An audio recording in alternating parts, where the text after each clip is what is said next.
Hi, everyone. Thanks for joining us on Forgotten Feminists. Forgotten Feminists is sponsored by The Spectator. As the longest running magazine in the world, The Spectator believes that journalism must be witty and insightful, that ideas should be discussed without the constant threat of cancellation. The Spectator never confuses the serious with the dull. It isn't right-wing, it isn't left-wing. It believes in challenging, informing, and entertaining readers. Since its foundation in 1828, its mission has been to convey intelligence, not ideology. Sign up today and you'll receive 3 free months of both the print and digital magazine, plus a free Spectator hat.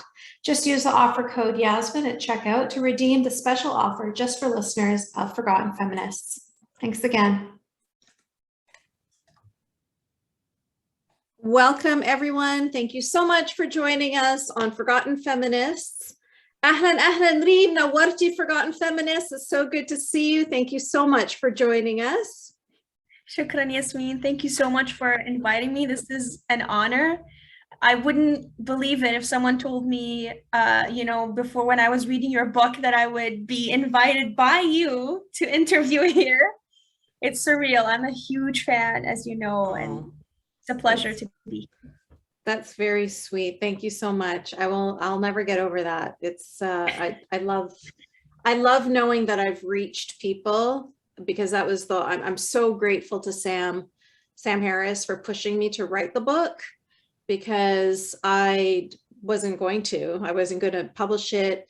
And I'm so glad that he pushed me to do it. And I'm so glad that I did it, because then I get to hear things like that from you. Now I get to know that it was actually worth it. It was it's done something good in the world, so I'm grateful for that.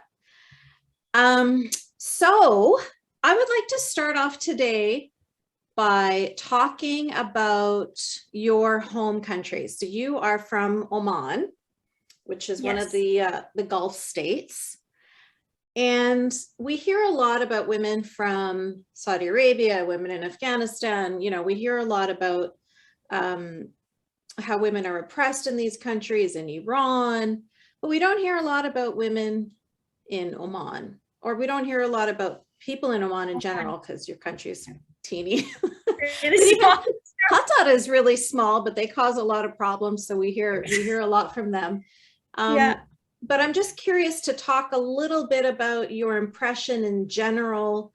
But when you hear these stories coming out of Afghanistan and Pakistan and Saudi Arabia and Iran, do any of these stories sound familiar to you? Because, there's this common adage that we hear all the time about it has nothing to do with religion. It's all about culture. So obviously your culture is very different than the culture of women in Iran, or women in Pakistan, or women in wherever, Indonesia, Somalia, you name it. But somehow it seems to me that we all have shared experiences. So is that the same for you? Have you also felt that growing up in Oman? Can you tell me what it was like for a woman growing up in Oman, and if we're going to find any of the stories familiar? Yeah, there's definitely a lot of familiarity, although I feel like, the stories of Omani women, as you said, in general, first of all, I guess it's a good thing that Oman is not that well known in that part of the world, because it is considered the Sweden of the Middle East, and it's usually, peaceful it does not get involved in a lot of conflict around the area, which is a good thing for sure. But at the same time, it also means that, in my opinion, a lot of women's issues get subdued or missed, or may not be as known as, for example, women's rights issues in Saudi Arabia. I do want to say yes, to an extent. I mean, I get asked this question all the time. So we know that Saudi Arabia is really bad. We heard that Oman is not as bad. It's a bit better. Yes and no. Yes, to an extent, I want to say there are certain things that are much better in Oman than they are in Saudi Arabia. For example, a woman can own a land by herself without having a guardian to sign that. Can you believe? You know what I mean? Like, it's also sometimes it makes me feel uncomfortable talking about it because like what standards are we putting for ourselves? But anyways, yes, women in Oman do have certain rights that comparatively speaking to Saudi Arabia are much better.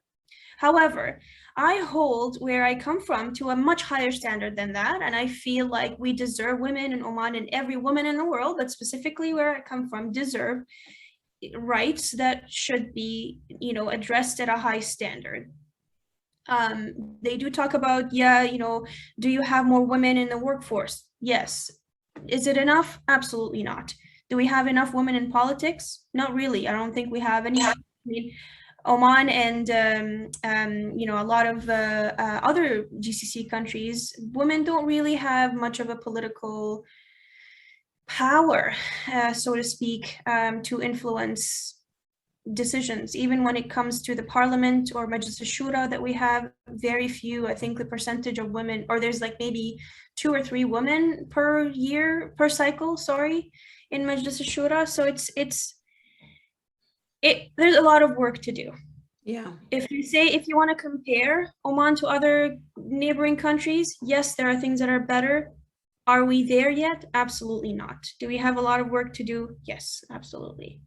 I think that could probably be said for practically any country on this planet, that we're not there yet when it comes to women's equality, women's rights. But I think that, you know, sort of what you were mentioning there, like what is the yardstick that we're using?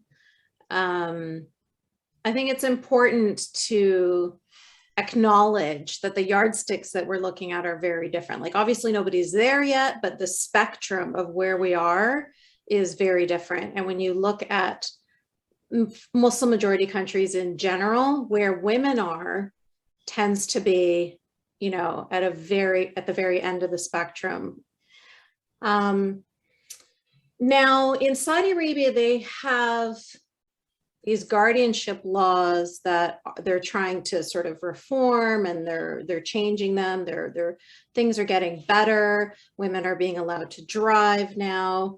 Obviously, there's still so many social restrictions because of families, right? Conservative families. Even if the government is allowing a woman to live on her own, her family won't. Are you seeing the same kind of forward progress in Oman as well? Absolutely. I think, you know, guardianship in my mind, can be divided into either legal or social. Yeah. So it's either legal. So like in Saudi Arabia, there are certain things that a woman cannot do without legally a guardian signing a piece of paper or allowing her to do so. But everywhere in the Middle East, and especially I think in maybe GCC countries, there are social guardianship where even though it's not legal, a woman, generally speaking, if a woman speaks or is honest about her opinion, or you know, wants to be independent in her career or her choice of marriage, etc., then there is a guardianship for that. There's like, no, you're not supposed to do that. You're a woman. And so in Oman, again, like there is no legal guardianship per se on any, you know, social mobility. Like you can own, you can travel, there's no guardianship for that matter, but there is a social guardianship, and it's very powerful. And that's problematic because you can't really put your finger on it. There's no, it's a whole social construct of the family and the patriarch and who controls who, and it's always who controls the woman. So let's talk about you. Let's talk about your personal story a little bit. Can you share with us, you know, whatever you want? So growing up in Oman, you can tell us about, you know, your education there, the marriage that you went through. Yeah. Yeah. So first of all, I would like to, you know, acknowledge that I consider myself a privileged woman growing up in Oman. There are many other girls and women who did not grow up with similar privileges that I had. I had, you know, well-educated parents, both of whom carry like graduate degrees, and they, you know, held education at a high standard, and education for me and for our family and us girls in the family was a very important priority. It was, if anything, the top priority in our household to achieve as girls and boys. And so I do acknowledge that that is a privilege, and that is not the same in every single household in Oman. I also acknowledge that I've had the privilege to go to a private school for 5 years of my life, which is where I learned English, and I started reading Harry Potter that was my first novel ever. And also being able to have the English language and converse in English and eventually become proficient in it is also an advantage as someone who's coming from my society, because that opened the opportunity for me for so many other things later on in life. I would say I grew up in, like a normal child in Oman, as a girl, there was always, as far as my memory goes, there was always a differentiation between the boy and the girl. The girl, you're not supposed to do this. This is 𝗍𝗢. This is not allowed. This is etc. etc. You're not supposed to be wearing this clothing or this bathing suit. You can't swim, etc. etc. But it was never the same as for boys, and it always angered me, even before I understood what it was. Like before I understood anything, I was always angry about that. Why am I not the same as the boys or the guys? And I remember as a young kid, I was a tomboy for that reason. I loved boy stuff. I loved, football or soccer, as they call it here. And I just loved playing with the boys in the neighborhood and playing rough with them. And I did karate and I did horseback riding for that. In my circles and in my time, that was like unheard of. And so I was just rebellious even when I was really young. And so I just didn't understand why was it different for me to grow up as a girl than a boy in this society. So how old were you when that changed? Like, I assume the hijab was put on you at one point, and you were told like, okay, khalas. Enough is enough. Enough of that. Yeah, it was, I put on the hijab when I was 12 or 13. And the funny thing is, I put it on myself. Obviously, like everyone around me wore the hijab, but I put it on myself because it was just, that was what you were expected to do. Yeah. It wasn't, I thinking about it, I can't say that it was truly a choice. It was just, I had to do it, and I was, growing up and everything, and my family were already like hinting at, no, you have to cover up now. It's the expectation. Yeah, so around 12, 13 is when everything changed even more for me. So that's when you were no longer playing soccer with the boys. No more I stopped horseback riding, no more swimming, no more karate. A lot of family members were criticizing my mom for even taking us girls, like my sister and I, to do horseback riding, saying that this is not supposed to be something that girls should do. And she stopped taking us I think it is for that reason. So yeah, and then things change, and then I, again, it's sort of, I just started going with the flow. I became even religious for some time, and I was trying to please everyone around me and be so pious and meek and obedient, because it brought me a lot of acceptance from people around me and praise. I'm gonna say it honestly, it brought a lot of praise, it brought a lot of acceptance, and a lot of people thought so highly of you. Oh wow, she's this girl who is smart in school and also does this and pious and etc. And so that brought a sense of positivity to me as a growing teen. And yeah, and that's how and that's my story, kind of growing into teenage years, and then the crisis started more towards the end of my end of high school and university, where I was torn inside myself between, I want to do this, I want to be outgoing, I want to run, and I want to do sports, and I want to also excel in my career and become a doctor and become a surgeon, etc. But not that I just felt like I was lying to myself. I felt like I had this dichotomy of, I want to please everyone around me and I want to please my family, and I don't want to be. It's really hard when you're living in that community to go against the grain. It's so hard. You get called names, you get looked down upon, you You feel like Yeah, you're it's just shaming your family and you're embarrassing them. And yeah. So it was very hard to go against the grain, and I just kind of for the longest time just did whatever everyone else was expecting of me. And inside of me, though, there was this like rage of why and why can't I do this or that. So and how was that finally, how did that, when did that crescendo hit? So you had this internal struggle. As a teenager. It finally hit or surfaced when I was 28. So long, very late. But 2015, this was a year after I've lived already in Canada, or the first year that I lived in Canada, and I decided, no more. I can't lie to myself anymore, and I can't lie to my family, and then whatever happens, happens. And I decided to take off the hijab. And big step for me. It's a very big step. It's a very big step. And I was done lying to myself, because I was doing it and wearing it for everyone else and not for myself. Not because I thought it was important for me. And so that was a moment where things started changing for me. So that was also the same time that, also out of rebellion, I chose someone, and I decided to eventually, we got married, and that didn't turn out very well, unfortunately.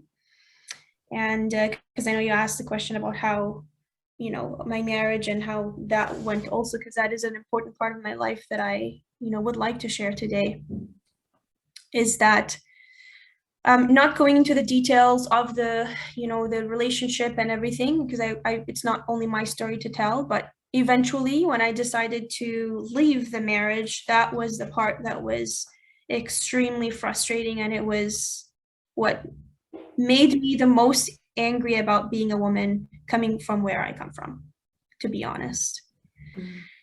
Because, and I'm not sure if some of the members in this conversation might know, and some may not, but as a woman in the GCC countries, or in the GCC countries, the law is based on Sharia law. So it's essentially, to summarize, if you are a man and you would like to divorce your wife, a text message is enough.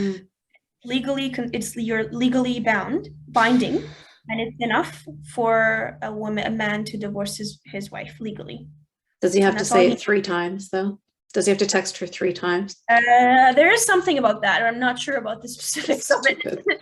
But it's a text message. However, if you're a woman and you, for whatever reason, decide that you wanted to leave the marriage, it's a huge ordeal, huge.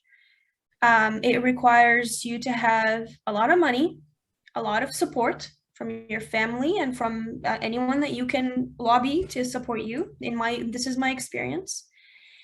And it requires for you to pay your, husband money to be able to divorce him. So it's so rigged against women leaving a relationship for whatever reason. As a woman, if you're in a relationship, in my opinion, and if you wake up one day and you decide this is not for me, then that should be absolutely your right to discuss it with your partner. And if you have no will to stay in that relationship, you should be free to go. There should be, not that difficult to get divorced, but it was so difficult for me. And I am someone, again, who is privileged because I had independent income, and I was able to pay for lawyers in Oman and in Canada, and also pay my then husband money so that I can get a divorce. And it took a whole year of back and forth in the, with judges and lawyers, and it was just a huge headache. And that's, again, coming from someone who I consider myself very privileged. Yeah. What about the women who have none of that? There are women in Oman and in many GCC countries and Arab countries that have, no job or no independent income. They may have married super young or may have been even children when they got married. They probably have 4, 5, 6 children, and they're dependent on this man for their life. That person is their lifeline. What would that woman do in that case? I've heard stories of women who are in marriages with men that they want to get out of the marriage, but they can't for all of these restrictions that you've identified. For a man, it's so easy, right? It's his magical voice. He just has to say 𝗤𝗨𝗧 and that's it, or text message or whatever like that. You know, his life, he can move on with his life. But for a woman, of course, there's a gajillion different obstacles in her way. And what happens quite often, because a man is allowed to marry up to 4 wives, is that when she tries to divorce him, he punishes her by not letting her divorce him and then marrying another woman, to spite her, and then leaving her stuck there, unable to divorce him. And so she's like in this purgatory. So it's like, it's the whole system is rigged to control women and to just force them to stay in these horrific abusive relationships with a man that they don't want to be with. And you're unable to escape. And if you try to escape, it's going to be even worse for you. You're risking everything if you do that. Because if you know, you have to, your family, a lot of the times families don't support women who want to get a divorce. And so first of all, you have to lobby your family to be on your side, because it's just, especially I'm talking, you know, in my head, I'm thinking about that woman. I'm thinking about the woman who does not have an income, who does not have a job, maybe, or does, but it's not enough to sustain her life, who has children. And my goodness, like, life for a woman like that in a relationship where she doesn't want to continue that anymore, it's impossible. Where are you gonna get out from? Your family, society, the law, financially, this man who might also harass you and, like you said, marry another woman to spite you. And it's so hard. And when women try to, and, you know, I would like to bring this up because I see on the conversation, you know, Habiba and 𝗵𝗀𝗧, both of them are huge Omani, you know, feminists that you know, have a very important voice talking about women's rights. And there are these very young upcoming feminists that I have come to know through social media and Twitter in 2020 and early 2021 in Oman, that are trying their best to advocate for women's rights. They're trying to, for example, I'll give you an example of something that these women have had to go through in social media and in real life. But some of these young women essentially started a non-government organization to organize and fight for against domestic violence, or to have resources for women who suffer from, and children who suffer from, domestic violence. To this day, there is officially there is a process. You can call the ministry of one of the ministries in Oman, and you can complain about domestic violence, or you can call the police if you feel like you are endangered. But many women said either that hotline is not working, or no one responds, or they tell them to go call the police, and then the police say, well, this is a family matter, we're not gonna get involved. And so many women anonymously said, you know, we need help, we are being abused, we are being beaten, daughters, wives, etc., and children, and there are no resources from them. We have no women's shelters because no one wants to acknowledge that domestic violence actually exists, because we're a perfect society. And no one wants to acknowledge that women need help in those situations, and they need resources, financial, psychological, social, etc., physical safety shelters. And these young girls, these young feminists, were trying to fight for this basic human right on social media, and they were attacked by the masses of men in our society, calling them, I don't know what's the word in English, but essentially like 𝗲𝗢𝗚, they're traitors to their country. They're not is it the word patriotic enough, and they don't care. We don't have domestic violence. There were even some women who had the audacity and women who are in privileged positions and privileged families who have money and who probably never, of course, had to worry about violence or anything like that, who had the audacity to say, yes, we don't have domestic violence in Oman. So these are the struggles of our society and the struggles of young feminists who are trying to come up and fight for women's rights where I come from, but they're being shut down by the masses and no one ends up hearing about them. So speaking of forgotten feminists, Yeah, exactly that. I mean, it is so frustrating that it's like, you mentioned the word 𝗔𝗕𝗢𝗚𝗨𝗧, which means like shame. Like it's such an honor and shame culture that, I mean, to even make this statement, we have no domestic abuse in blank, insert name of country here. It's, of course you do. Every country has domestic violence. But I cannot tell you, Reem, how frustrating it is that, because with my organization, Free Hearts, Free Minds, I get contacted by people all over the world, and quite often it's women that are in abusive relationships. And of course, I can't do anything from afar immediately. So, me being born and raised in Canada, I think, well, I'll find the women's shelter that's near her, even like in Cairo. Even in Egypt, there's no such thing. It doesn't exist. It's not a thing. There's no place for these women to go. In Saudi Arabia, they basically have prisons set up. Oh, you don't want to live with your family? Okay, well, then you can live in this women's prison instead. Those are your options. And the only way out of that prison is for you to be married off to someone else. Your guardian has to approve you leaving the prison. Exactly. It's very, very frustrating. And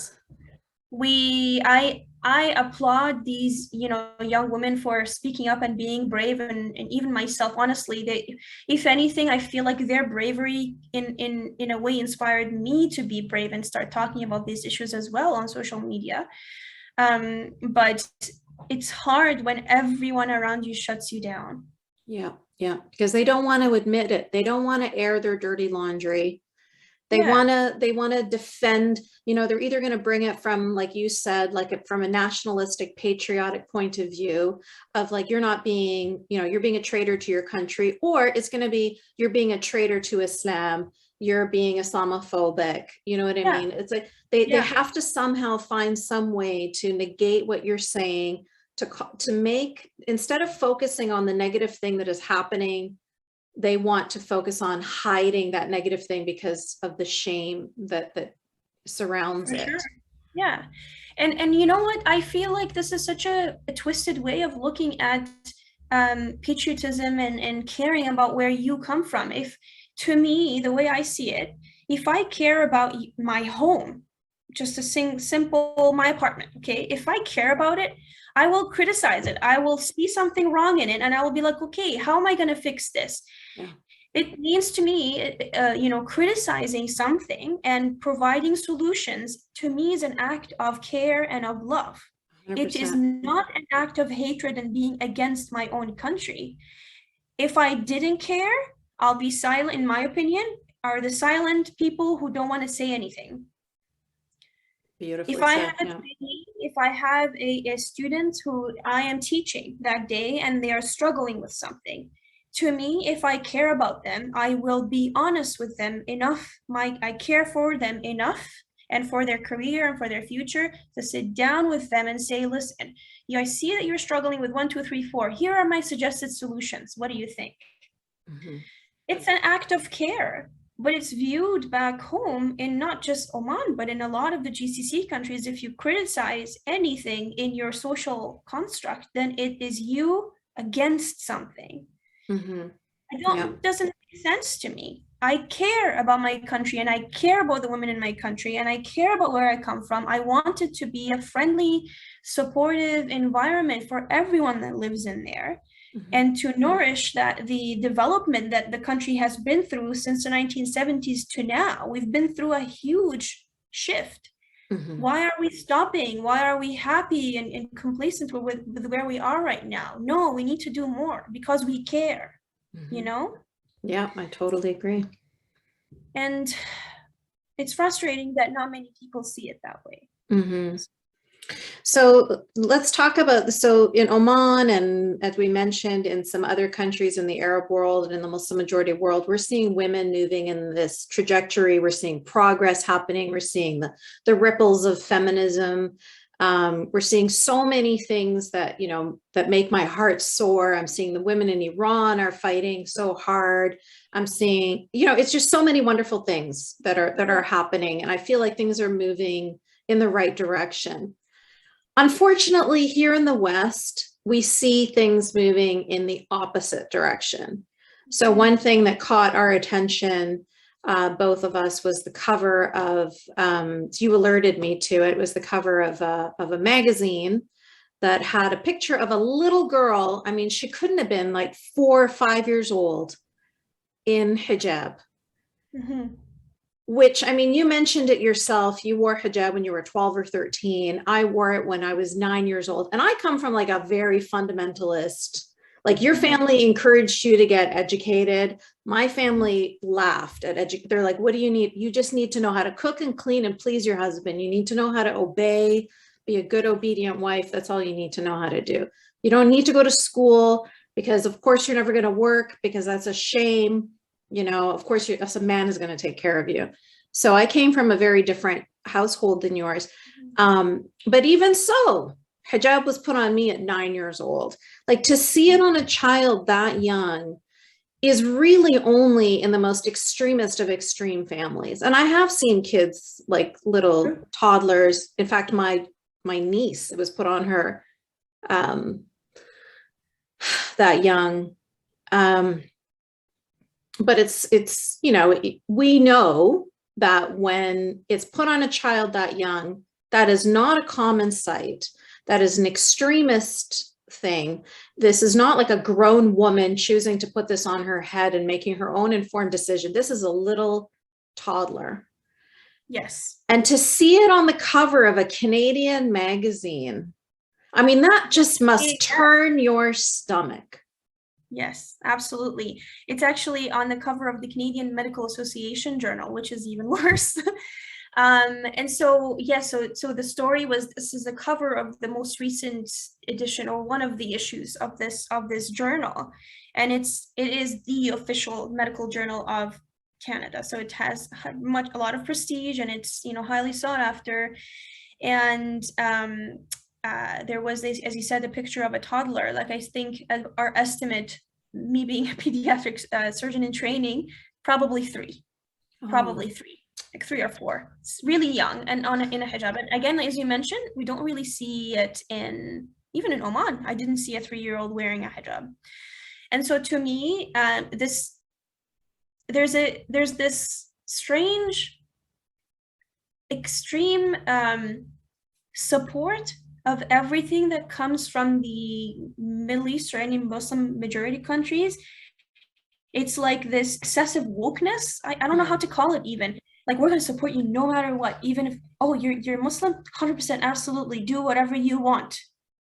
And no, for some reason, everyone is so afraid to criticize where we come from and what is wrong with our societies.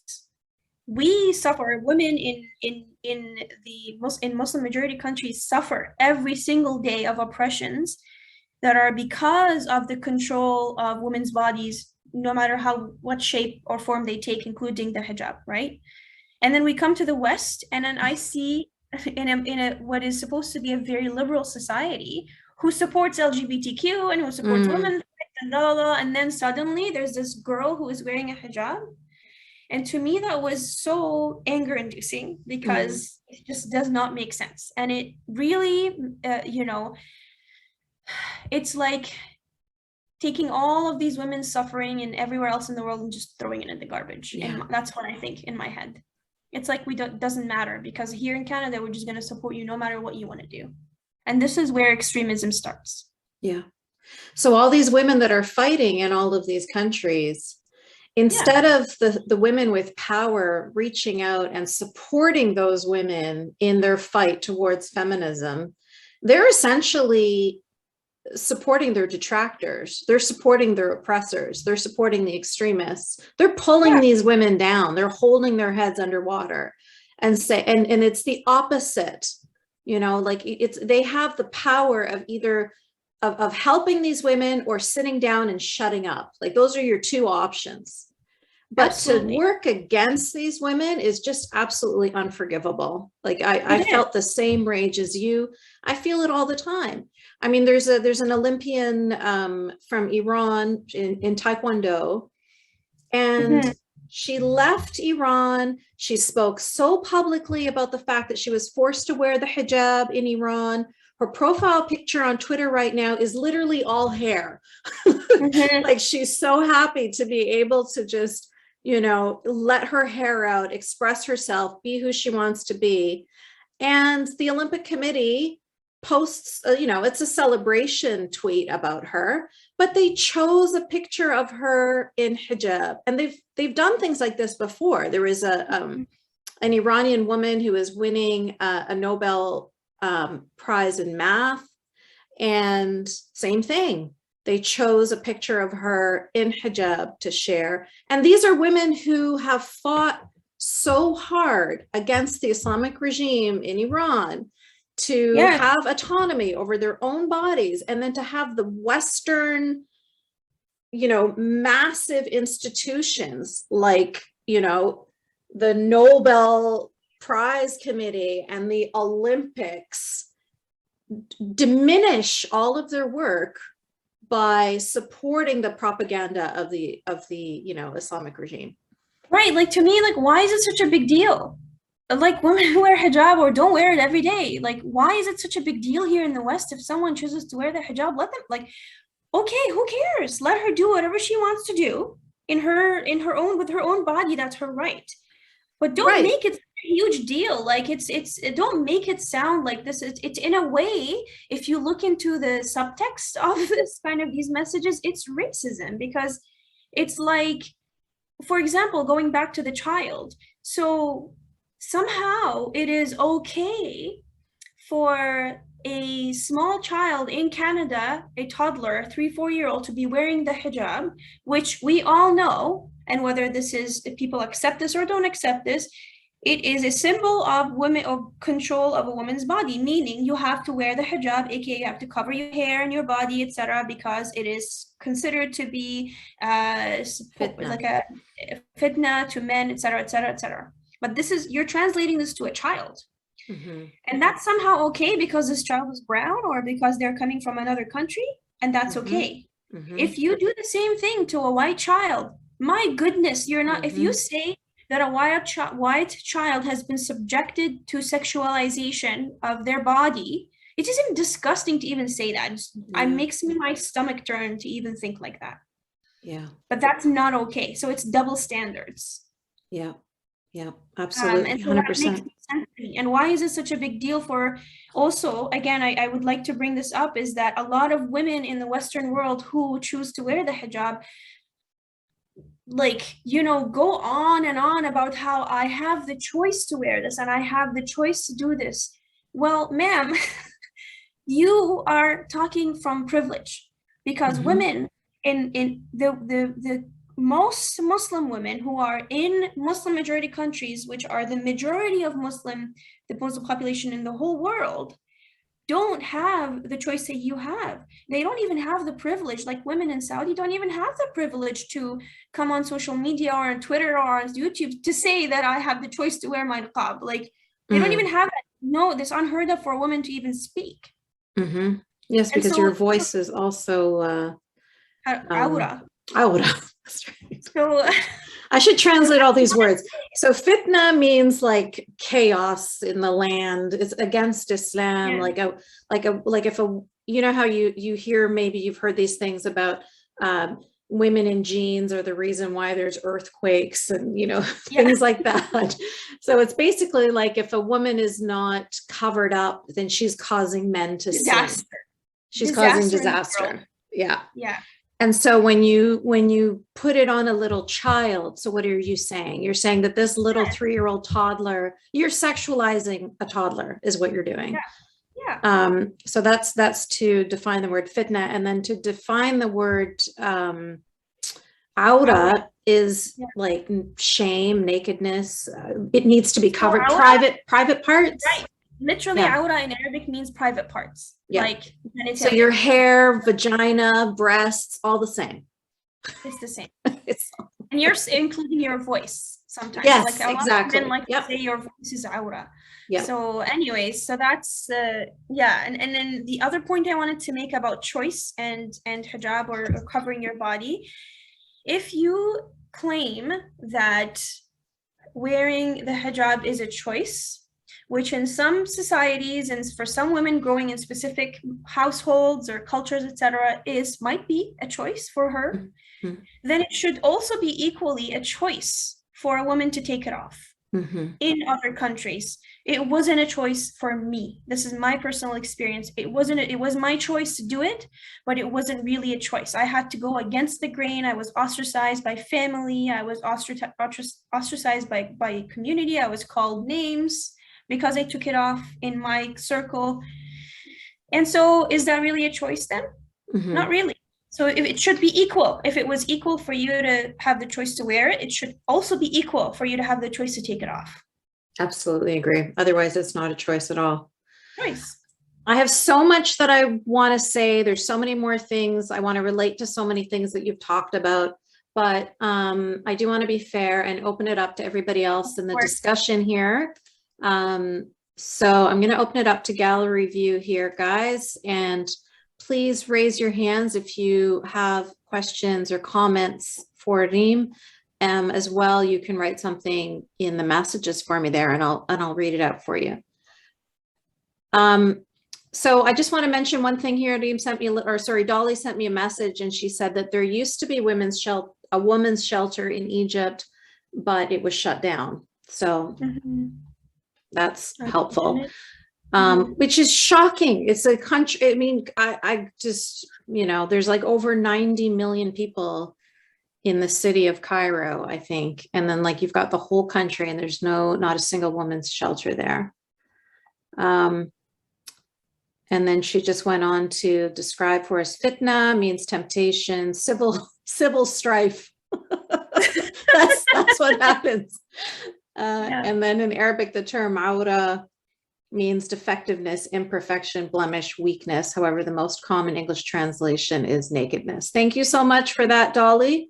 We should hire you as the fact checker here. Appreciate that. And then Masha is bringing up, I don't know if you've heard of this, but Nadia Murad is a Yazidi survivor. I think she's Canadian now. I can't be sure. The name is familiar. Yeah, if somebody could correct me on that, but she's German. Okay, so she's in Germany now, but they were trying to set up a book club for her in the Toronto District School Board, which is in Canada. And the book was denied because they were afraid that it was Islamophobic. So this is a woman who won a Nobel Prize, who wrote her book about being an ISIS prisoner by being an ISIS sex slave and surviving that and escaping that. And the kind of woman, like, if we're not going to celebrate her, then what even are we? You know what I mean? Like the most phenomenal woman. And they refused to discuss her book in a book club because it would encourage Islamophobia. That's my country of Canada, ladies and gentlemen. I've had teachers from the Toronto District School Board tell me that my website and the website of my organization, Free Hearts, Free Minds, was blocked. They couldn't check it from work. So the internal, whatever, intranet, and also from other school boards in Canada have told me the same thing. So, you know, what you were talking about before about like, you know, that highway where things seem to be moving in one direction for women in the Western world, but then over here things are, you know, slipping in the other direction when it comes to women from, you know, the Muslim world who are fighting to move, you know, progress forward. It seems that the so-called progressives here are being the opposite of progressive by pulling us back in the opposite direction. And something that popped up into my head before that I wanted to mention too, what was about these women, like the ones I mentioned from Iran, like the one who was the Nobel laureate in math, as well as the Olympian in Taekwondo. And the reason why it's so disrespectful to share their pictures, you know, today in hijab using the Iranian propaganda photos that they're given, as opposed to sharing the pictures of the women the way they want to be seen. The reason, you know, they don't recognize how disrespectful that is, yet at the same time, they will make it illegal to dead name somebody. They will understand that when a person says, that person could be, you know, they just identify, they just identify, today I am a woman. And if you call that person a he, you could get kicked off Twitter, you could get, you know, a harassment suit against you, yada, yada. So they understand how important it is to respect a person for, you know, to see them the way they want to be seen, or to treat them the way they want to be treated. They understand that. But when it comes to Muslim women, or when it comes to women from the Middle East, it's like, no, no, no, you will act the way we want you to act. You will be seen the way we want you to be seen. You will either be seen as a victim, as oppressed, as, you know, however we want to judge you. You don't get to decide for yourself who you're going to be. The standards are different.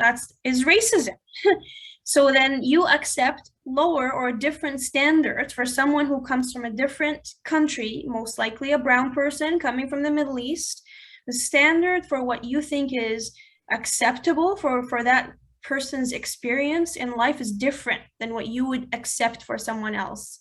And that's what drives me crazy.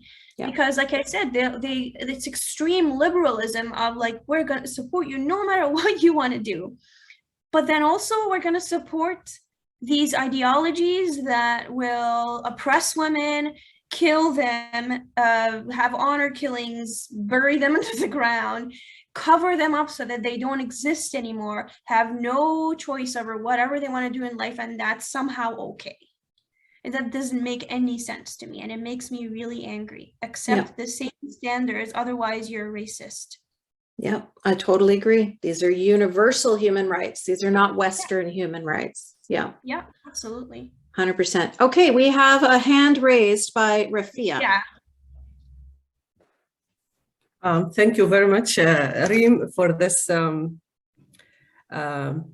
what I would say, frank talk. Yeah. I don't really know, maybe for less than a year or something like that, yes. But hearing her today talking about herself, it's so different than talking about science and medicine.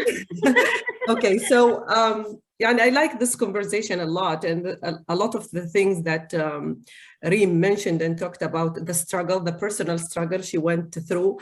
I think it's very much typical to myself, maybe to 𝗝𝗎𝗄𝗆 also. We, you know, we are older a little bit than Reem, but I am amazed that things are repeating themselves despite the time, despite the education, despite, you know, the better even economy, like economic independence we have as women.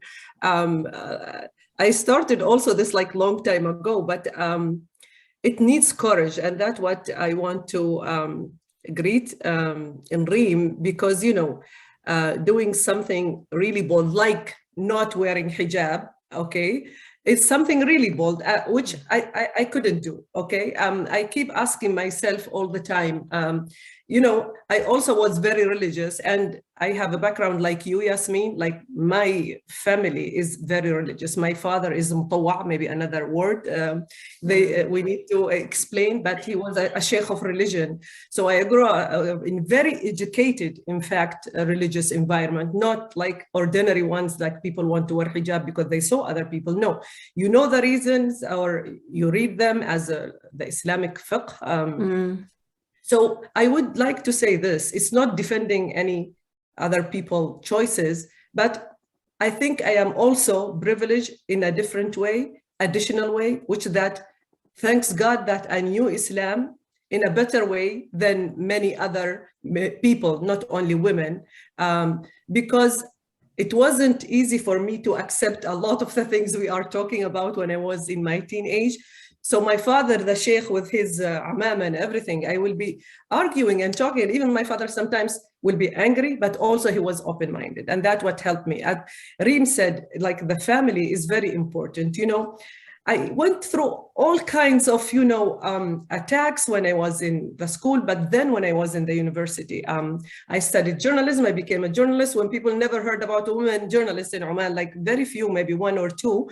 But then, you know, there are questions about yourself, who you are, about your identity as a woman first, and then of course as being a Muslim, being an Arab, and all the mixture of things what people expect from you. So yeah, that was a struggle, and is still until now, unfortunately, in a way or another. But as you said, Yasmine, and Reem mentioned, I think we see progress because women now, they talk, and they talk all the time in our region. I don't want to say whether wearing hijab, not wearing hijab. It's like what you want. You see, for me, the hijab itself, maybe that's why I didn't decide something else like Reem. It wasn't a problem. For me, I was thinking about the core issues. Like, I want to have to choose, like, things are more, let's say, important in my life without being attacked or being deprived from the thing that I want. So the most important thing for me when I was a teenage, that to go to the university. It's nothing else but the university and study to become an independent person. Then I want to marry the person I choose. You know, since I was born, I was already, I don't know how to use this word, but allocated for one of my cousins, my you know, first cousin. So before even you were exist, you know, as a person, they know, 𝗵𝗀𝗆𝗏 is born now. And actually my uncle said this, she is for this cousin. You see the idea? But then when you are a child, when you hear the idea that you will be married to this person when you are in the right age, which you don't know exactly when, but the thing is that exactly, they would decide this for you. You don't have to worry.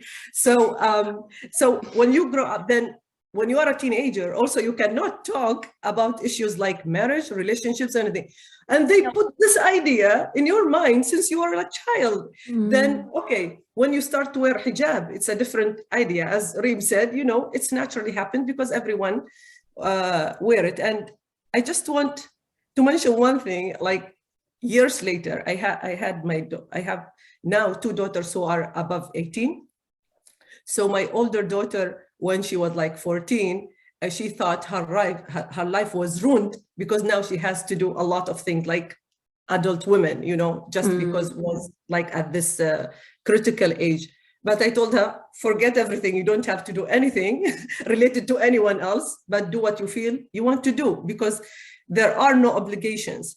So what I want to say, I think in this talk, we talked a lot about hijab, but the idea, some women, as you said, they don't actually choose. We find ourselves, or we found ourselves wearing hijab. Then we get accustomed to it. And then we try to understand it, why we have to wear it, okay? For us who want to learn more. And then you find yourself in this debate. Some even Islamic scholars, they think hijab is not necessary. It's not, you know, and hijab, it's even more than covering the body, because everything about covering body is not to attract men. That is basically when you talk about fitna or awra and all these things, it just don't show men, even your voice could be, in this case, attracting men, you see? وَلَا تُخْضَعْنَ بِالْقَوْلِ. There are some, verses in Quran. It's like even your voice, even when you go on the street, you shouldn't wear something like has a sound like even heels or something, because that would attract men, and then it will be fitna, and then perfume. So you are basically a subject. Your body, your voice, the way you look, even your eyes. That's why now, unfortunately, a lot of voices is women should cover their faces, not only about hijab. Hijab is a blessing, is ni'mah, like, if you are allowed. It's a privilege. It's a privilege, you can keep your face out. Exactly. So I told you, as I told you, I don't want the thing to go to hijab or not hijab. As you see extreme position to hijab in the West, unfortunately, as you mentioned, I think their point of view is to respect, because you don't know where to stop. When it's personal, when it's freedom, religious freedom, you see there is a lot of things. But yes, of course, we don't have to wear hijab, for example, in Islam, according to all teachings we know. At least this is basic. And then if you choose not to wear hijab, for example, right, Reem, when I said it's courage, because it's not between you and people, it's between you and Allah. Khalas, you choose, to go to Jannah or Nar, right? Right, so if that was the case, then I should be left alone to do whatever I want. But that was not the case for me, or any other girl. Or for most women. Unfortunately, when it comes to this, people still feel they are the guardians to let Reem go back to the right path. You see, that is like they have the obligation in her. Now she decided, but that is wrong. So it's everything as women, it's chosen for us in advance. And not only, it's even if we choose something else, we have to go back because we have to look like them, to think like them. And that is very sad. So what I think now, as a mother, I wouldn't I choose to live in the West because I don't want my daughters to live or through the same struggle I went through. That's simple. I want it to be through choice. It's not because, as I said, I wear it. I'm not sure. Okay, I know the teaching. I know what Islam says. But also, I don't know if I lived outside, if I keep hijab or not, you see? I don't know if that would happen or not. It depends. If I read Quran, I'll have the same thinking, the same way I was taught since I was a child. Yeah. But I think overall, as you ended, Yasmine, it's a human right issue. Which I like very much to end with, because being a woman doesn't mean, and unfortunately it does mean in our society, that we are less than a minor. In fact, we cannot make our mind, but also we don't deserve the care, or the love, because we are the source of evil things because of our bodies. Yes, it's true. It's very true.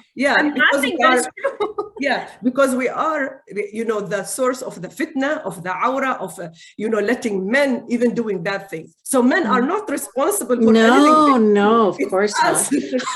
No, and it's like if a woman does and this, by the way, is not just in our society, it's even here.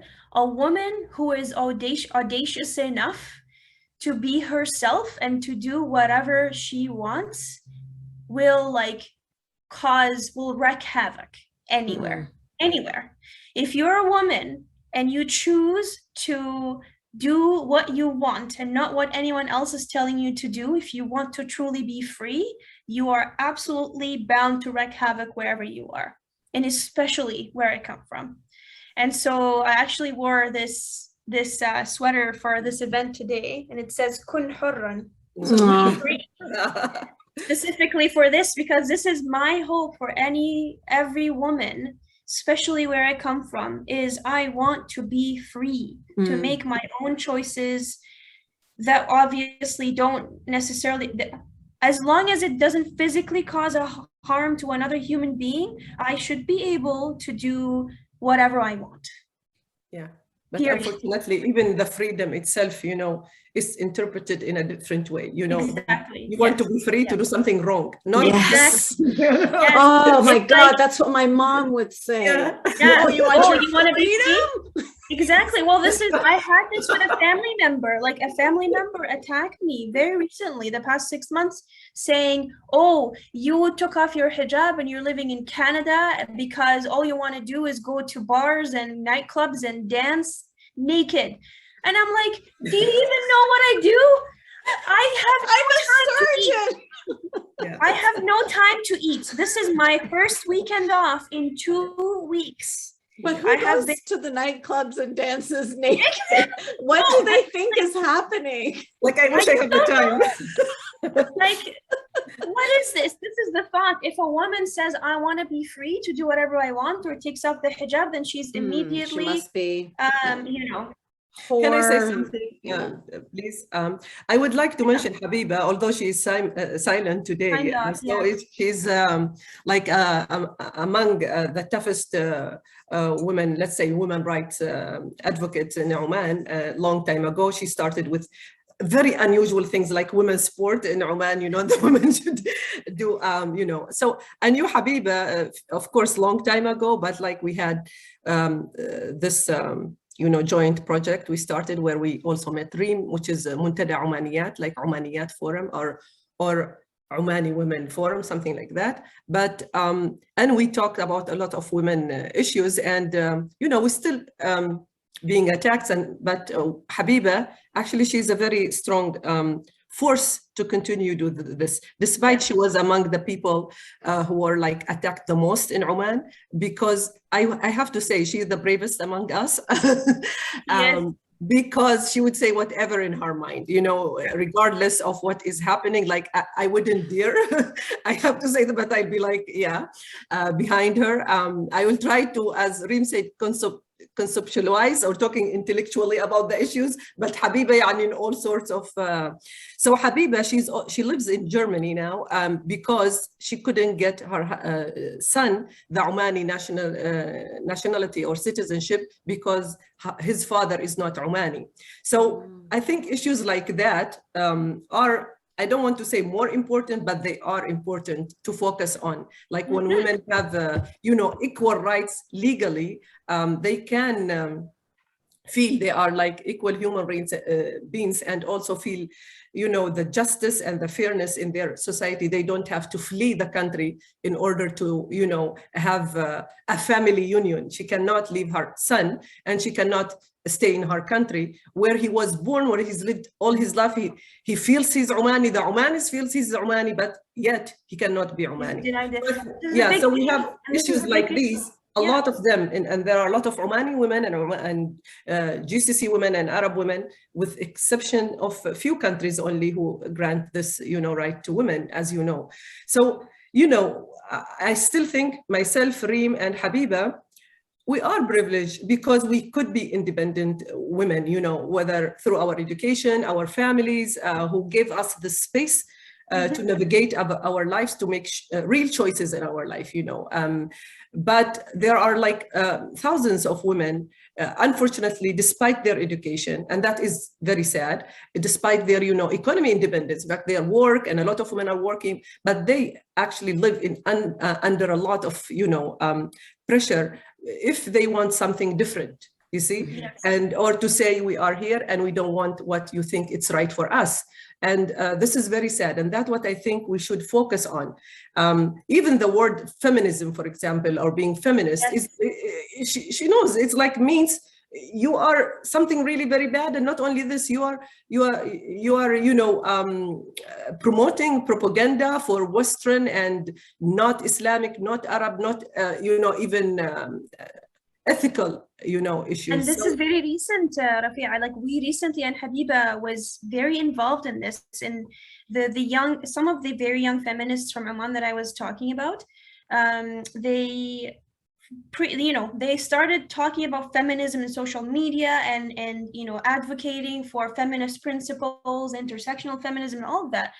And there's long story short, there has been lots of stories around it, but the end result was there was this huge interview, or an interview essentially, that went viral in the whole country, where these girls, specifically 3 or 4 girls, were publicly attacked. They were demonized.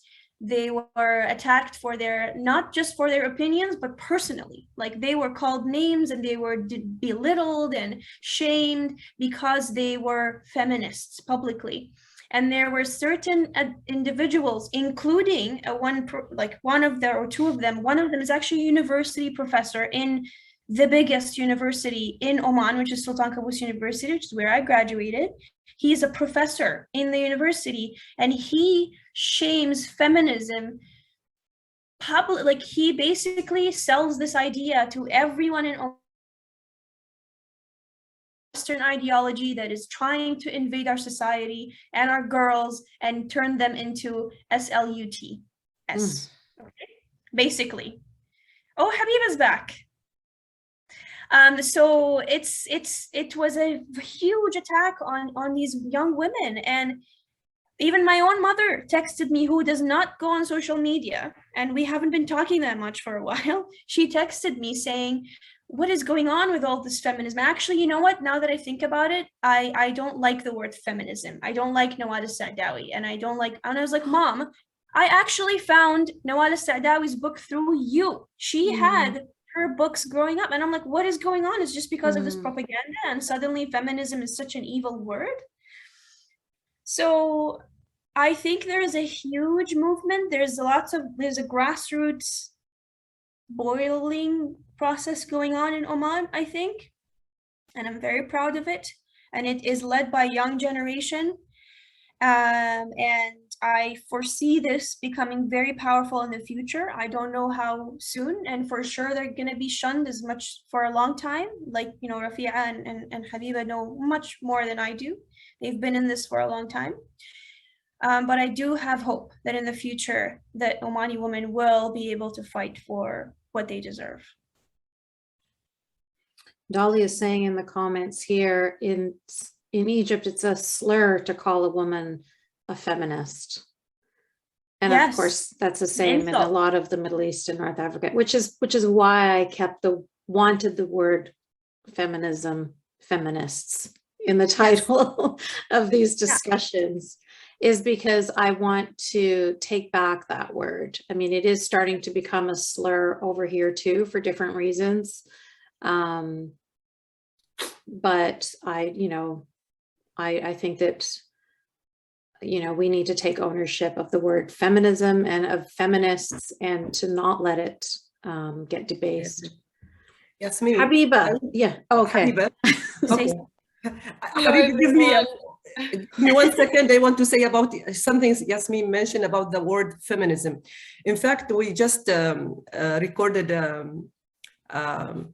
a new talk for Oman, Omaniyat Forum. It's about feminism.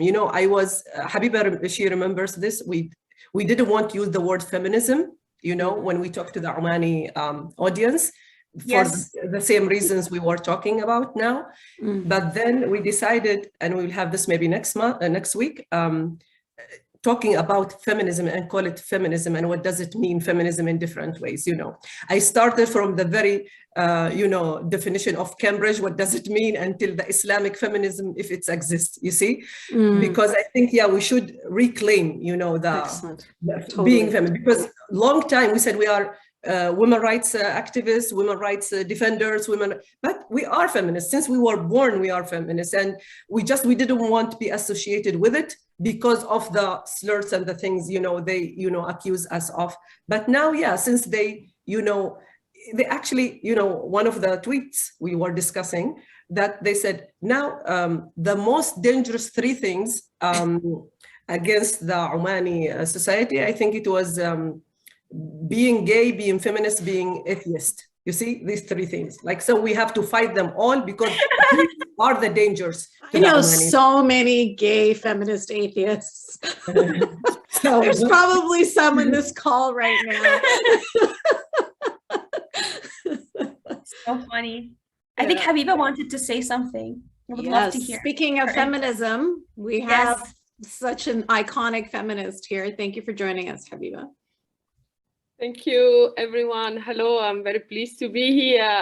I'm actually, and thank you, Rafia, for the introduction.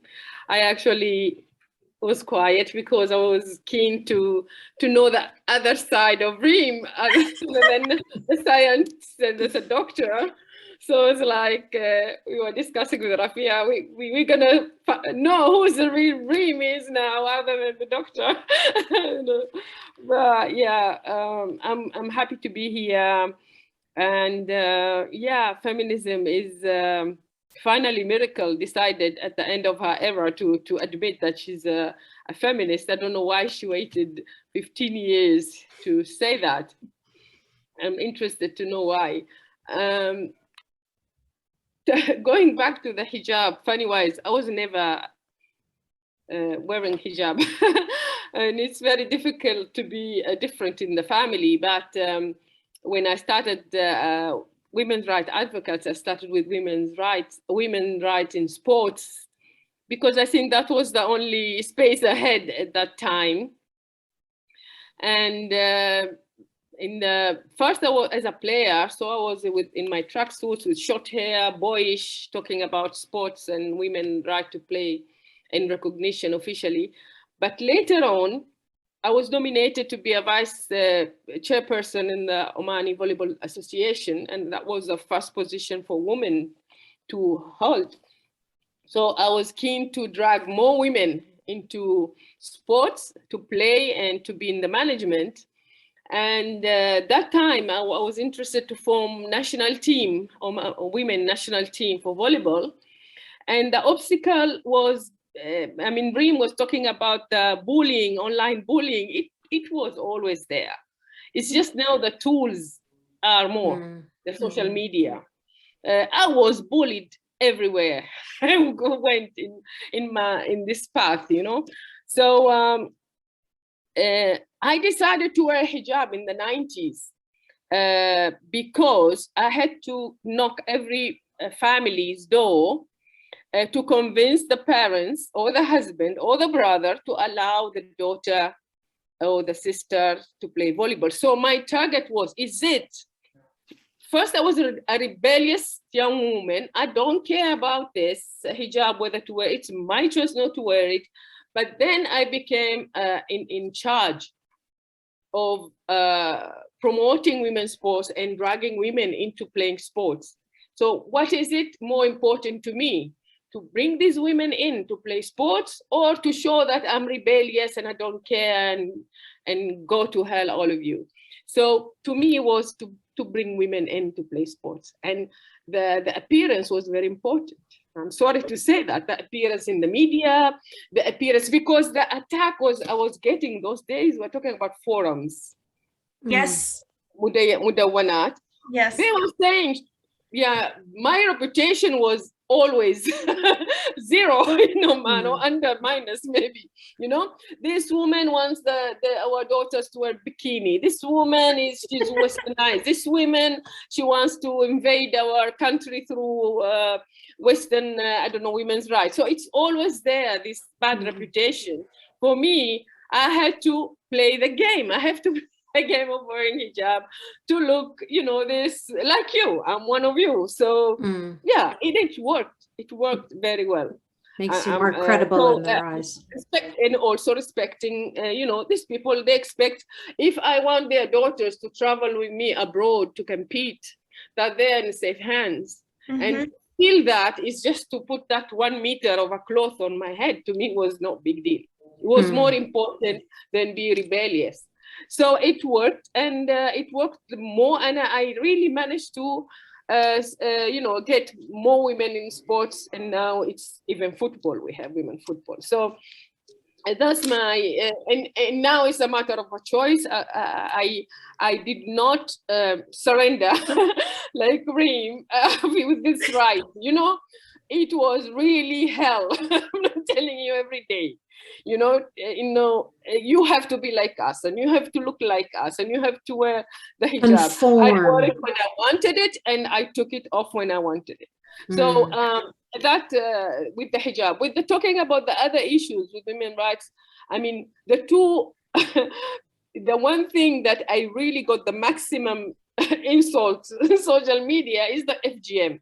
the female genital mutilation. Yes. Now we're talking about the real women's rights. Those parts of women should be cut because they don't want women fighting for them not to be cut. Pleasure. Yeah.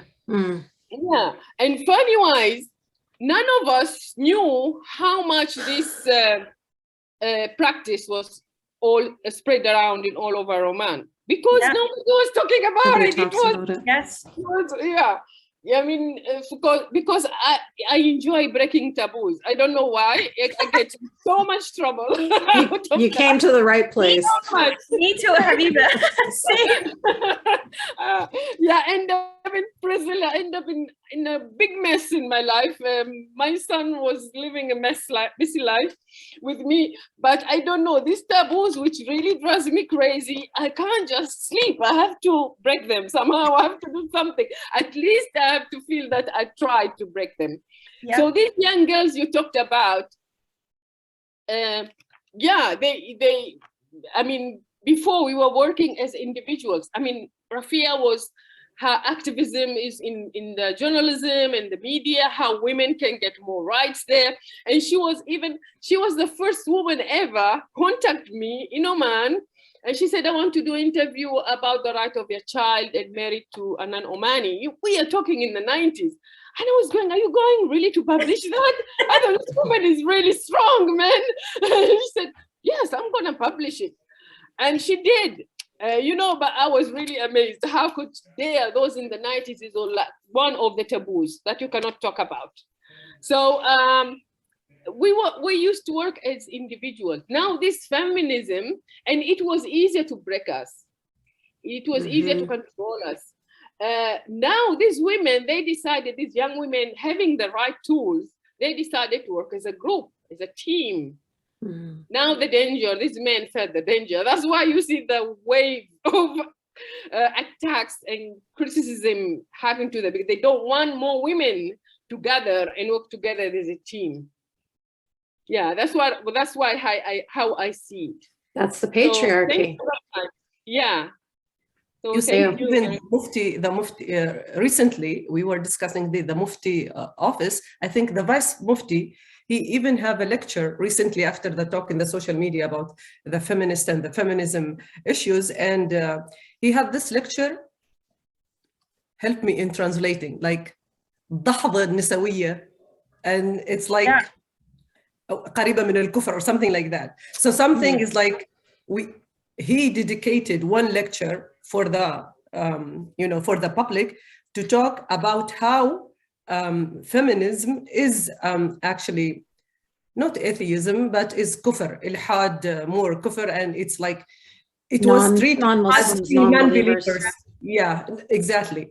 So people listen to these, to people that high-ranking in the IFTA, office, and when we talk about, maybe we are funny now, but sometimes you have to find a way in dealing with issues. Like we have to have our spirits high and, to do things, the right things in the right time. But sometimes we have to be just strategic. Yani sometimes we have to, see things and be silent, but that doesn't mean that they defeated us. But sometimes it's me, it's Habiba, it's Reem. You see, we are like, I don't want to say nobody. We are known, alhamdulillah, for many years for our ideas.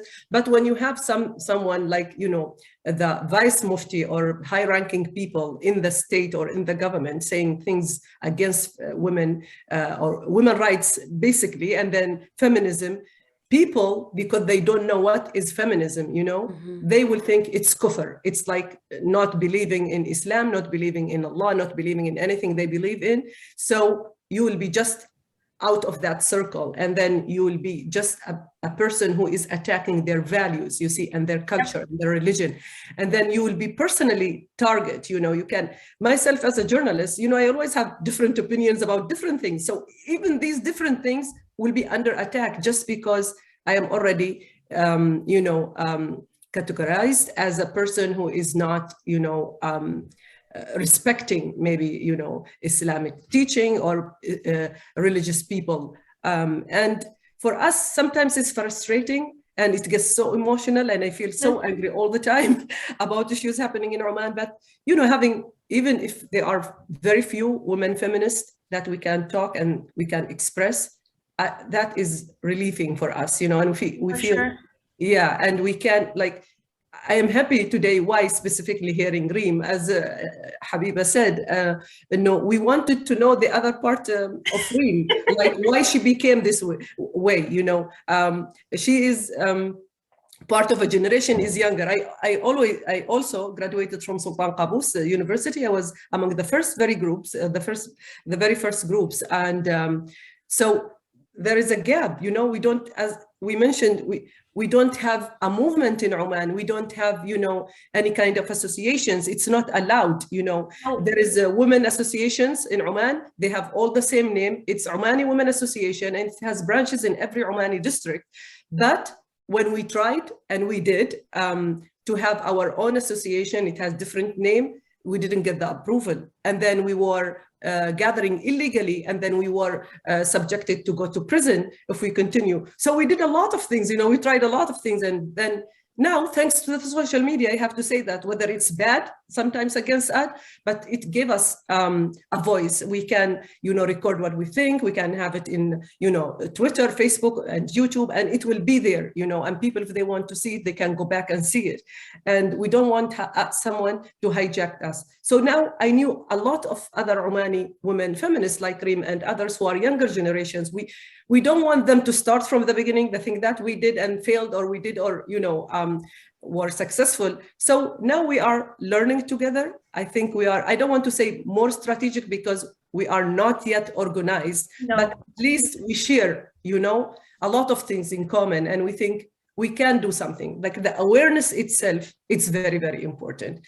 And as maybe in the very beginning, Reem mentioned that we are, I think we are lucky in Oman. We are so different from the rest of the Gulf countries, specifically Saudi Arabia. Like we didn't have some of the issues like not driving from the very beginning, you see. Generally, Omani families, they appreciate education, some more than others, but generally, Omani girls, they go to school until they decide or to stop. Yani most of them, if they have the opportunity to go to college or university, they would go if they have the opportunity. And a lot of them, they work. And even the family, they prefer their daughters to go and work, you know. So these are a lot of, you know, progressive things. But if we come to the values and culture, we still struggle, you see. So modernization is only on the surface, but it didn't go deeper, that women can say, we want this and we don't want this, without backlash from the society or from some families. And this is very important, Rafia, Yasmine, I don't know how much time we have left, but we're already past time, so we're good. This conversation is so good. But I just wanted to mention this very important concept that, you know, is to sort of to segue from what Rafia just said, is that, you know, a lot of times when you talk about women's rights in Oman, people attack you immediately with like, well, women in Oman go to study. Women in Oman are in some political positions. We had the first minister, like in Oman, a woman minister in Oman, etc., etc. So women have positions, and they have rights, and we have progressed, and we give women whatever they want. What else do you want?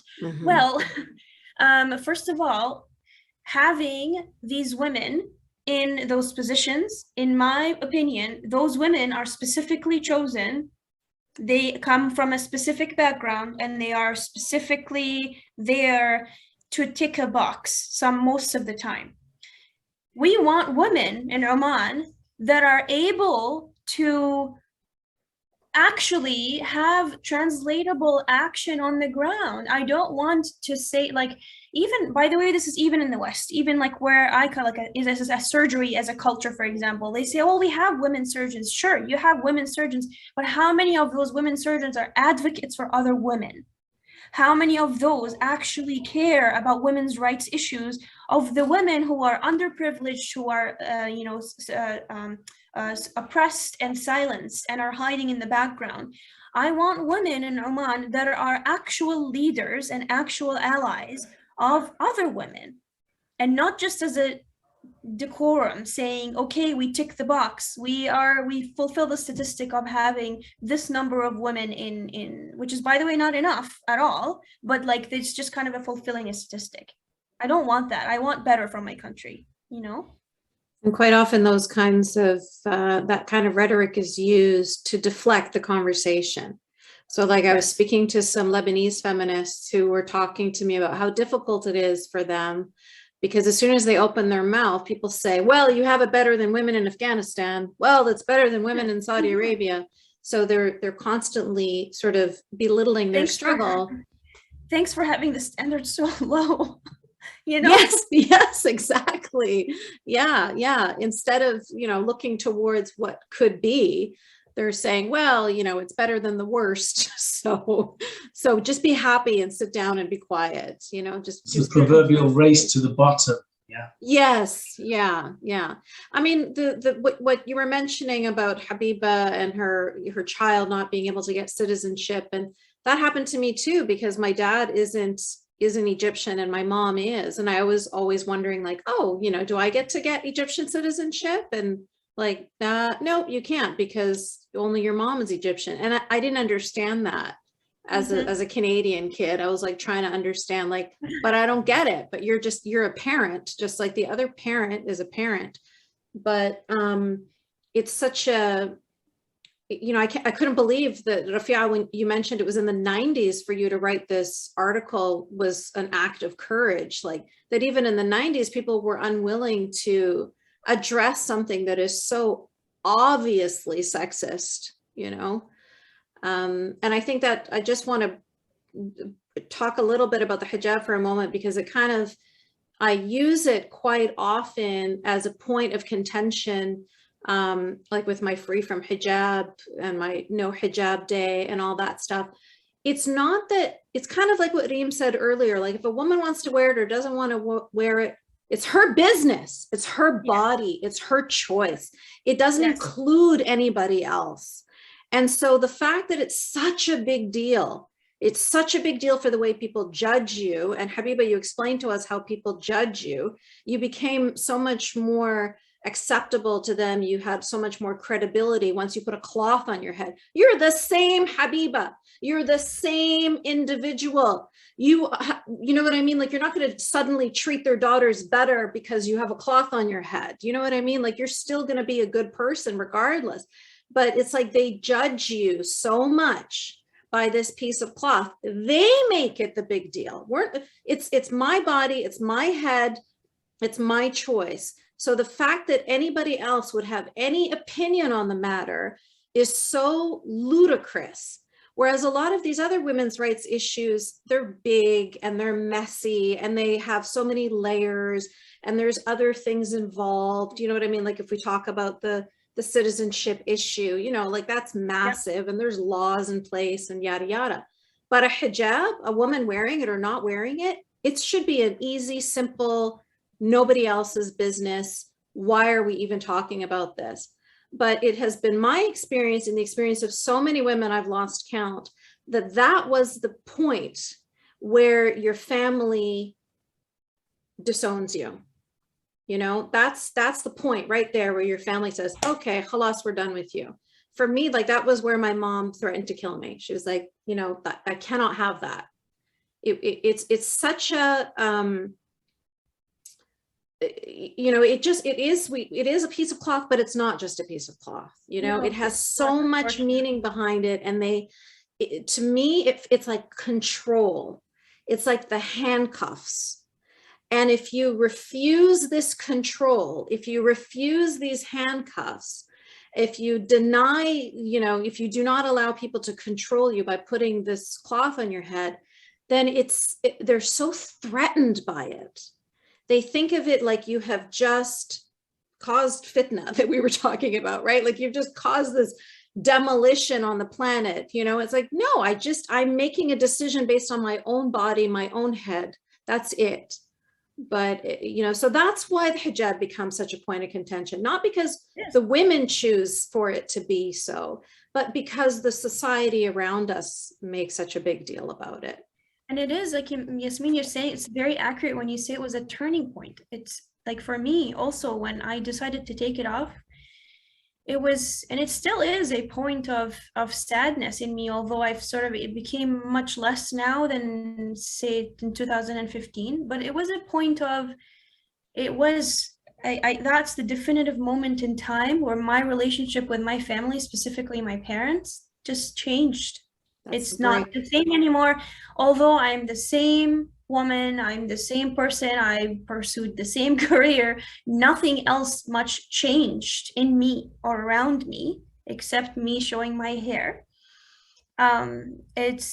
They don't look at me the same anymore. It's like always the sense of disappointment and shame. And even though they sort of not accepted it, but they're not as dramatic about it as when I took it off, it's still, I can feel it every time they talk to me, and every time I go back home, it's like, you're not that good daughter anymore.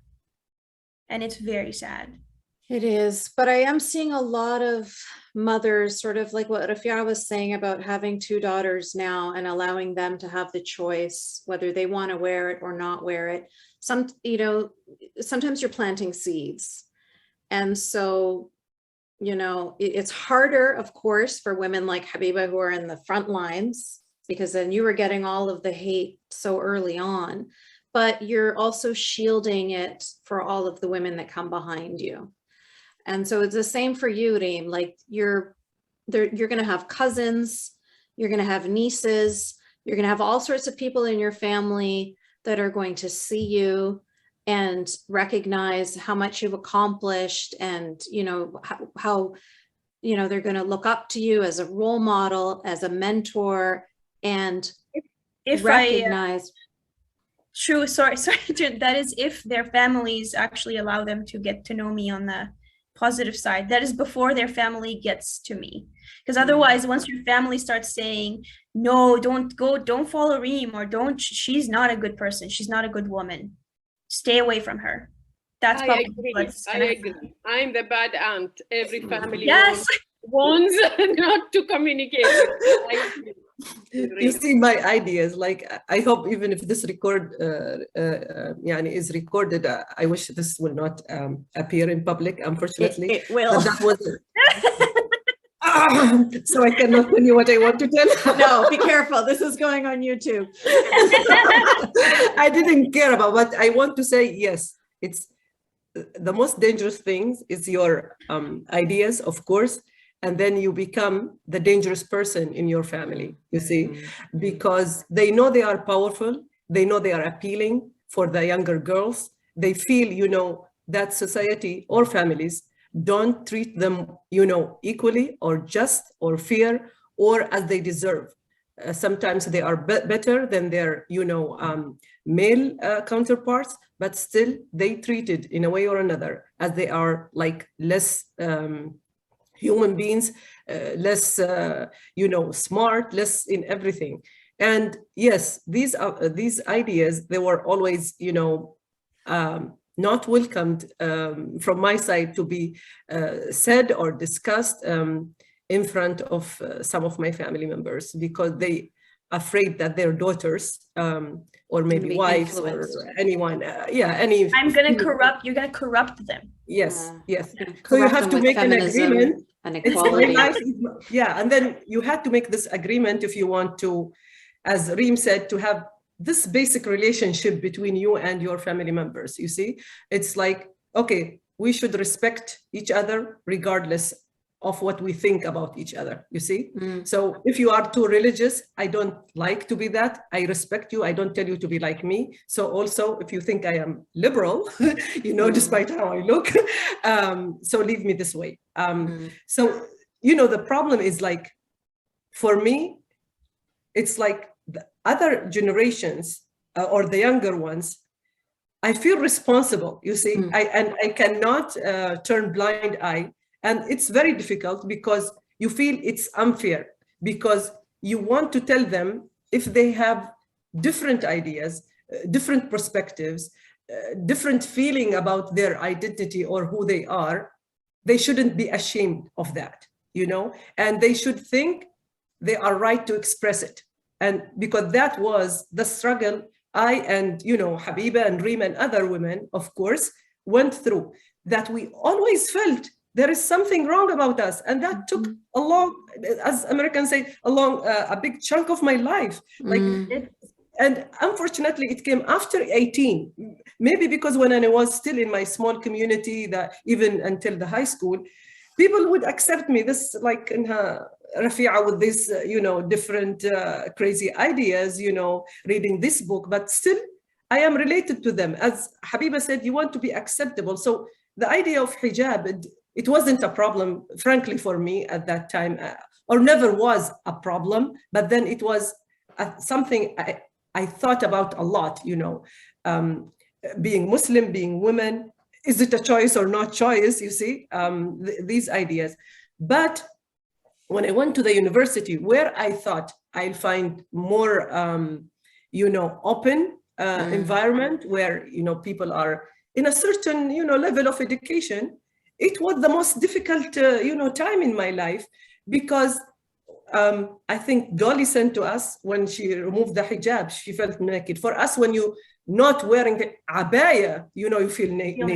When I took off my niqab, I felt naked. Yeah, exactly, Yeah. exactly. You see, it's levels. And then when you discuss all these ideas, why she wear her hijab this way, why she has a little hair coming out from there, you know, you struggle every single part of it. People cannot imagine in the West that when you express that I am equal, it's a total courage, because every single detail, every day, it's itself, it was like attack. You want to have this, you know, a small space of communication, because you don't want to say that I am not wrong. It just, you want to create this communication to understand why you are so different and people think, you know, this way. And it just, you want to know yourself.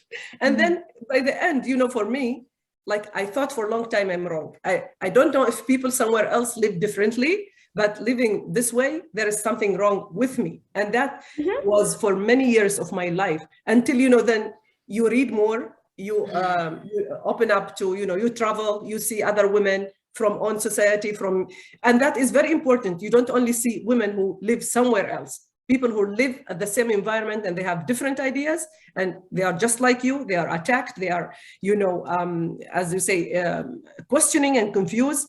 That is very helpful, because there are people like me, you see, and then you discover you are not wrong. That is the right thinking. And the society could be all have, you know, wrong thinking. It doesn't mean when you think differently that you are wrong. And that was most important thing for me, you know, like, yeah, so big. And then you can fight everyone, your relatives, your, you know, colleagues in the journalism. You know, I wrote once an article, also early days, about obediism, like when a wife should, you know, as you know, and she should obey her husband, you know. And for me, that I couldn't even, you know, discuss the idea that why women should, you know, obey and tasjud, and what is it? You know that term. And if she has to like pray for someone else, but God is her husband, I couldn't find the relationship between husbands and gods. That we should be so thankful. So I wrote an article. And it was published in the biggest newspaper in Oman. That was long time ago. And then, of course, I was criticized, and it came from my colleagues whom I studied with in the university, who studied journalism and media like me, like whom you think they will think differently. And they were surprised. Rafi'a, that means you don't believe that a woman should obey her husband? Like, they were actually shocked on me. It's like, yeah, of course I don't, otherwise I wouldn't write the article. But something simple like that, where people can express, you know, their ideas in other society, for us, it could be, you know, not only a struggle, it's like a reason to for attack, or for attacking you for a long time. For and being then ostracized. Exactly. So yeah, but like, you know, I am not sad. I don't regret anything that I did on these things, or I said. because I'm really passionate about, not only like my mind say this is the right thing, or it's, it's about fairness, about equality, about, dignity. No, it's also, I am passionate. That's why I would spend all my life in it, because it's not me, it's not other women, it's also my daughters, you see, people that I love, and I don't want them to feel even the same way. If I can spare them, I would spare them, you see, because I already took the attack as like Habiba. If she had to wear the hijab to let other women, have better opportunity, it doesn't make a difference. I know other women can make the point, like Reem, because she could have the, the courage to do it. But for us, we need to work step by step, and not only this, give them different examples for being a feminist, or give different, we actually show them what choice could be, you see. You can choose, you can come, you see, I understand when you come with the hijab, as you said, it's not the cloth you put on your, it's much more than that. And then if you can do all the things you want with wearing hijab, why not? This piece of cloth wouldn't make me a different person in my perspective, but it would maybe allow me or open some doors for me to do it in that society, you see, because they wouldn't accept any ideas, or other women will feel afraid of even contacting me because they think I am khalas out of the millah, or we cannot, trust her. I'm not credible enough. It depends. If you live in Muscat, if you live in, interiors, and that, some of us, they come from communities are very conservative. And sometimes you just want to feel peaceful and build this common ground between you and others, because now you're not working for yourself. Yeah. You use the path of least resistance. Yeah. العصيان المدني مثلا, العصيان, what they call it, المدني, yes. Yeah. Civil discourse. Civil disappointed obedience. Yeah. So something like that. You can change with different ways, whether it's sport or politics, or even creating a space for women to say what they believe, and then letting other men listen.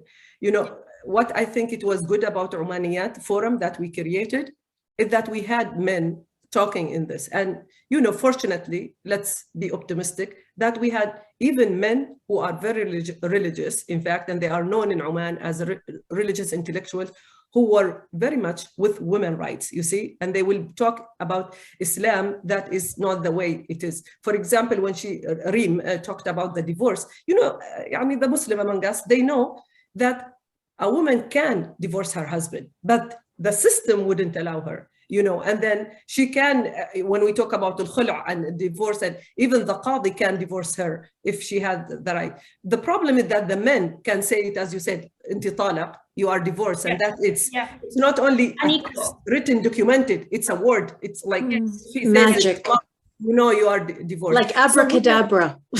And everything, and sometimes they don't even, they are not committed to their right when we say about nafaqa, to their kids or anything, or they don't pay. So women can be divorced in a blink of an eye, as you say, without any rights. So these legal issues, I think they are very important. And then women maybe will find courage. And that's why awareness is very important. It's like educating women is very important, not about their legal rights, it's about their Islamic rights, because in fact, they are very, empowering rights, but unfortunately they are under, all the books, under all the documents, and women, since they don't search by themselves, no man will come and tell her, hey, this is your right and you can do it, you see? Well, those men, the people that are creating these Sharia laws, but the people that are looking at, exactly. Yeah, so they're going to look to the hadith that they want. Yes. And because it's all very, it's self-contradictory so many times, there's so much interpretation in there. It could be, it doesn't, how often were other Islamic countries looking to Saudi Arabia and saying, where did you get this women can't drive business? How does that have anything? Where in the Quran is this written? Were there cars available 1400 years ago? You know what I mean?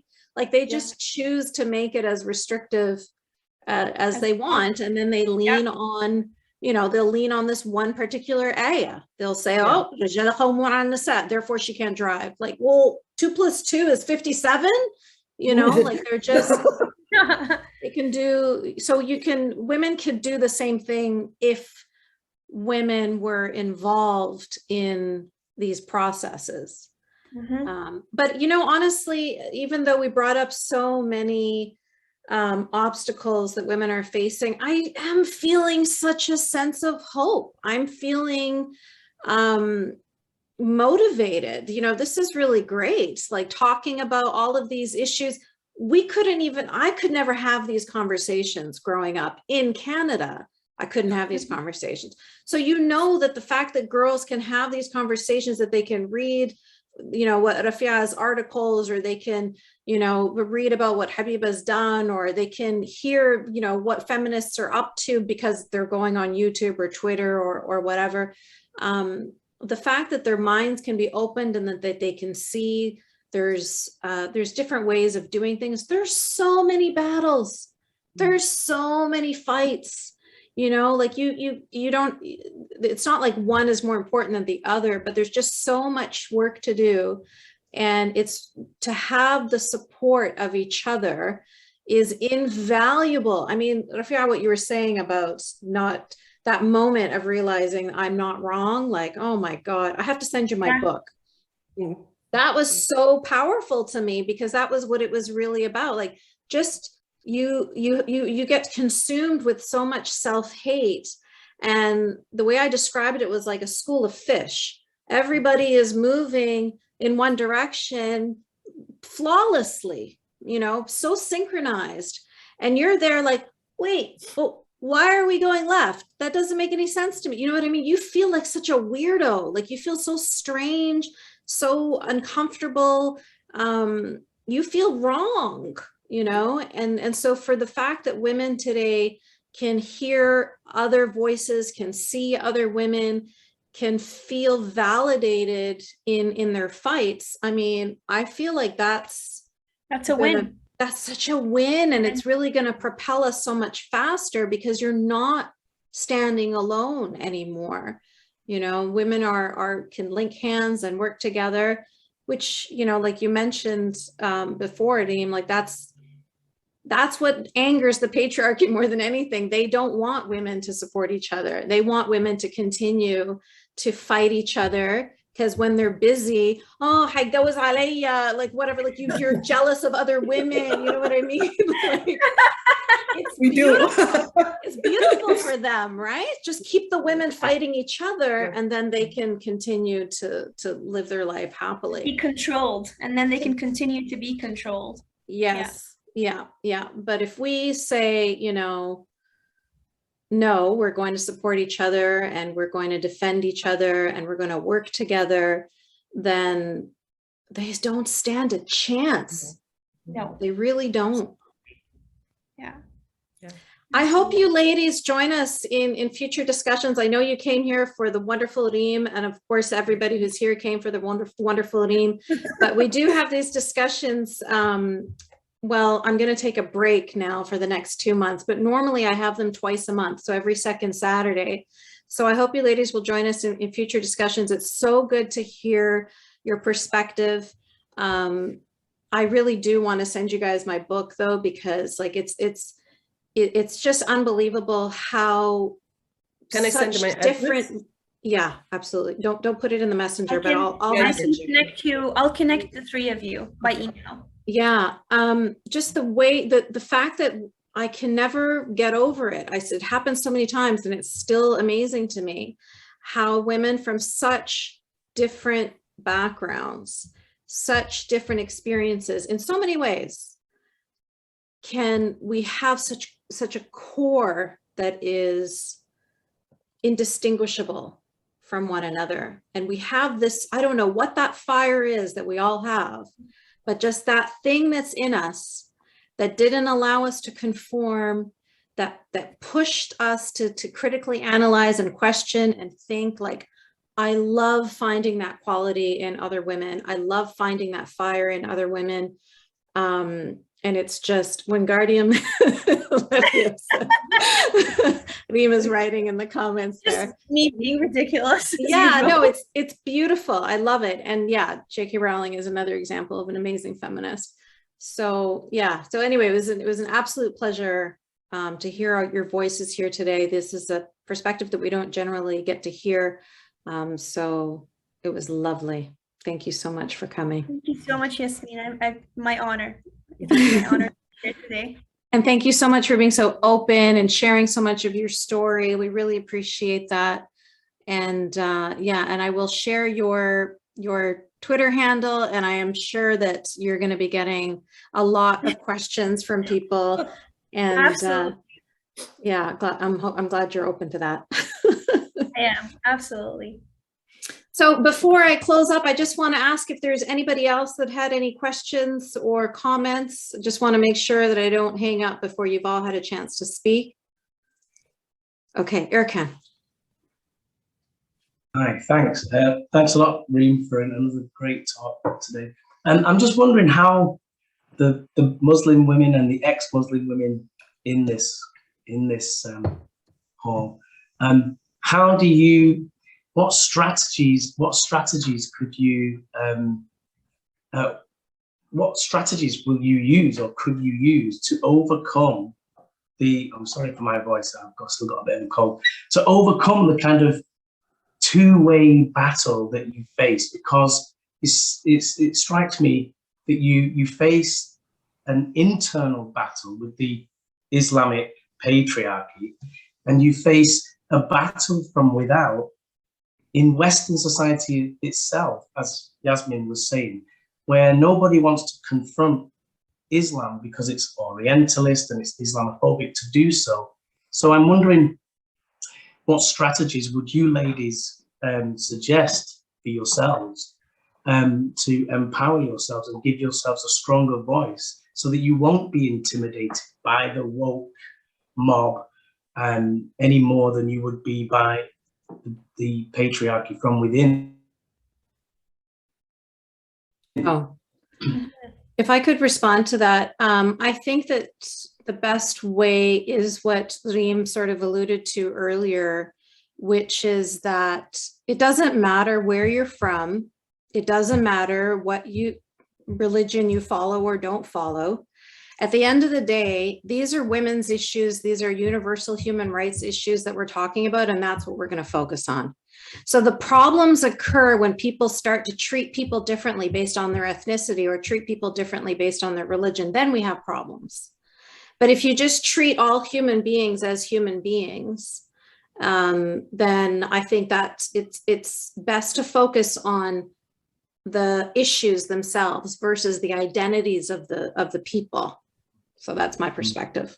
I agree completely, but it's still an uphill battle because, of course, yeah. Because in their wisdom, these people in the background have decided for the rest of us that, like you said before, people of a different skin color, we can't go there because it's kind of like maybe a Western guilt thing, I suppose, and that kind of giving others a voice. But the trouble is when you give a voice to a group that you assume to be led by the imams and the muftis, then you're not giving a voice to people from within the community. You're giving a voice to the male leaders who don't have the interests of women like Reem, like Yasmine and others, whether don't have the interests of women at heart. They just have, as you said before, they have men's interests. Reem, I'll let you have the last word before we wrap up. Yeah, I think to me, the struggle, obviously it's ongoing and I'll probably deal with it maybe my whole life, but it started off from within. So I think for me, the struggle is, first of all, coming at peace with myself and who I am, and then just joining what I know. For me, it was very important to join what I look like with what I feel like on the inside. That was the first step of reconciling this whole complex issue. The second step for me to reconcile the problem of, okay, I come from this society where I was, ostracized and belittled, whatever, for being who I am. to this Western society who supports that society that, you know, harmed me in some way. And I think for me, at least for now, it starts with small things. It doesn't have to be grand. I can give an example of a recent conversation I had with a couple of my friends, including Lucille, who's on the call. And so our conversation was very enlightening because both her and another friend of mine were like, you know what, we're so glad that we get to talk to you, because every time we start talking about Islam or religion, everyone's completely like, no, you're not supposed to talk about this, you're Islamophobic, you're da. So we just had an open, you know, warm conversation, friends, we already know each other and we love each other. And so I think just having these conversations, even at a small level, I don't think I'm at a stage where anything for me can be grand. And it doesn't have to be like that. It just has to be with having conversations with people you know, and then I know that they're going to talk to other people. Both of my friends had no idea about this, or a small idea of what women struggle or go through, and they just couldn't even ask the question because they were too scared that they're going to be called Islamophobic or, you know, racist, etc., etc. So by just allowing the space around me for my friends to ask questions, I feel like that is a start. It's not grand, but it's a small start. That's beautiful. Thank you. Thank you so much, Reem. And is there anything that you wanted to mention or that you wanted to talk about that we didn't mention? Nothing that I can think of at the time being. I feel really happy. This was a very enlightening conversation, and I'm really proud that Rafia and Habiba both were able to join today. They are role models for me, and obviously, Yasmine, you know, you are a role model for me as well. And I'm just very happy for everyone who managed to take some time off their Saturday and join us today. It's such an honor and such a pleasure. So thank you all. Thank you, Reem, first and foremost. And thank you everybody else for joining us and for everybody who's watching this on YouTube. All right, take care, everyone. Thanks again, Reem. Bye, everyone.